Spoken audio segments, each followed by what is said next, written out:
And good evening once again. Day 1308 of the Trump administration, 74 days now until our presidential election. It is another number that is making news at this hour on a Friday night.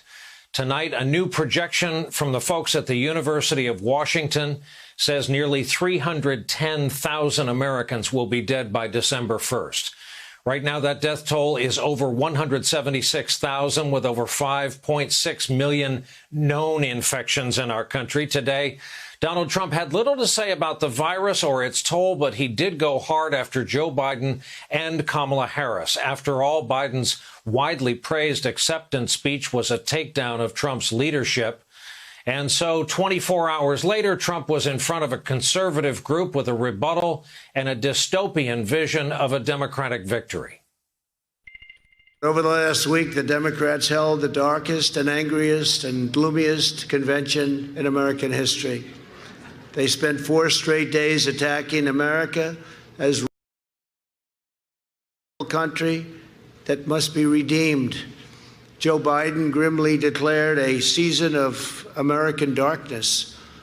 And yet, look at what we've accomplished until the plague came in. I'm the only thing standing between the American dream and total anarchy, madness, and chaos. If we don't win, it's all gone, okay? It's all gone. We have to win the election. I'm the one. You know, there's a theory that if you don't have it by the end of the year, crazy Nancy Pelosi would become president. You know that, right? No, think of that. Think of that. Just a fact check here on Trump's allegation about Nancy Pelosi, because remember, it was our last president who taught constitutional law and not this one. The speaker would only become president if Congress, when it counts the electoral votes on January the 6th, can't figure out who's president. In that event, the election would go to the House, with each state voting. Only if that step yields no result would a Pelosi presidency come into play. It is a scare tactic, though, for the Trump base, as are his false charges about fraud and mail-in voting. I don't like this mail-in ballot deal. They're going to send out 51 million mail-in ballots to people that haven't requested them, and nobody knows who's getting them. We're not prepared for this 51 million ballots. It will be a tremendous embarrassment to our country. They also think I'm trying to steal an election. Just the opposite. I want the fair results of an election. That brings us to the president's appointed Postmaster General, Louis DeJoy, big Trump donor who records show has given over $1.2 million to the Trump Victory Fund and millions more to the party, organizations, and candidates. He's only been on the job since mid-June, no prior postal experience. He has put into place a series of controversial changes, including the removal of key sorting machines in what sure looks like an effort to hinder mail-in voting. The changes have already slowed our mail delivery. There was no other expected outcome. And last week, there were reports several states were warned about mail-in ballots for the November election, how they could be delayed or disqualified. DeJoy was questioned about all of that today at a virtual Senate hearing. Did you discuss those changes, or are there a potential impact on the November election with the president or anyone at the White House? And remind you, you're under oath. I have never spoken to the president about the Postal Service other than to congratulate me when I accepted the position. Prior to implementing the changes, did you discuss these changes or their impact on the election with any Trump campaign officials? No, sir.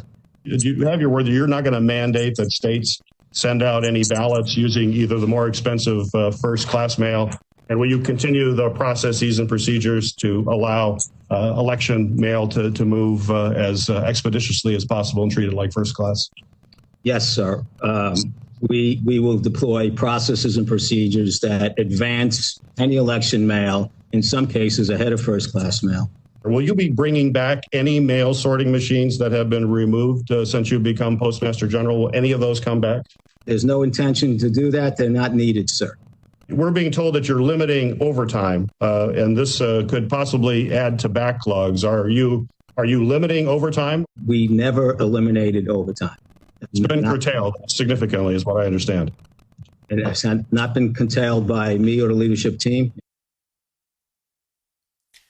No matter what you heard right there, as for that last response about overtime, NBC News has obtained an internal Post Service document showing DeJoy's policy changes prohibit extra or late trips and mandate that mail carriers return on time.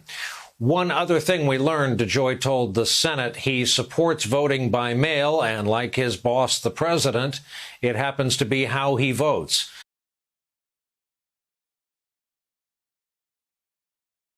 Hey there, I'm Chris Hayes from MSNBC. Thanks for watching MSNBC on YouTube. If you want to keep up to date with the videos we're putting out, you can click subscribe just below me or click over on this list to see lots of other great videos.